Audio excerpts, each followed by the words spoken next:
I'm starting to second guess who's worst, Blue MAGA or Red MAGA. Let me explain. So with Red MAGA, you can argue that a percentage of that party is just flat out dumb. You have to have at least a little bit of intelligence to know that you're just stupid, right? And they don't even have that capability. They'll live and die their whole lives thinking they're geniuses like Donald J. Trump. And so I can't say that I blame that percentage of the Republican Party for voting against their own interests election after election after election, right?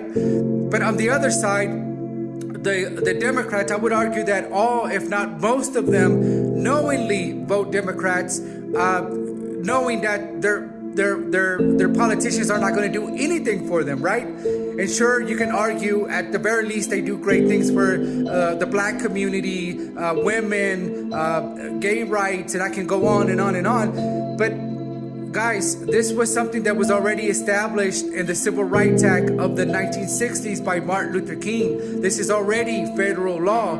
I would argue that if the Democrats really wanted to do something for their constituents, they would enforce their constituents to vote for them every election cycle so that they can have equal rights. They would fight in courts because federal law is supposed to supersede local and state laws. They would fight in courts for the rights of their constituents, right? And sure, the racist Republicans will fight it, and I call you a racist for several reasons.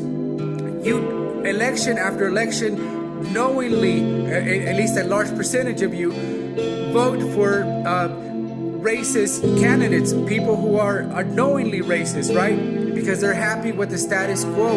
When you go to a white neighborhood, you see beautiful homes, you see perfect lawns, great school systems. And so these politicians only screw over typically minorities, African Americans, right? And so you knowingly vote for that every election cycle. That's why I call you a racist. But again, if you believe in that stuff, and I don't blame you for voting Republican, right? Because when you say you love America, you love the idea of a white nationalist America. You don't actually love America because America is full of minorities. Now, on the other side, you have Democrats who literally came out this week and said the best strategy against Trump was to do absolutely nothing, right? And so, guys, you have to understand that both political sides are being paid by the same corporations. So when a lot of the times you'll have a Democratic politician run in office because in that specific city there's a lot of Democrats, or that specific area, so they have a better chance to win. But at the end of the day, it doesn't matter. They're both controlled by the same politicians, so they'll never ever do nothing for you economically. And so what ends up happening is that I don't think we're ever again going to see a progressive, true progressive in office again, in office, with the exception of Bernie Sanders, who's already has an established name, right? Because name recognition in politics is extremely important. And I don't see a grassroots movement actually ever doing that in the Democrat and the progressive side, right?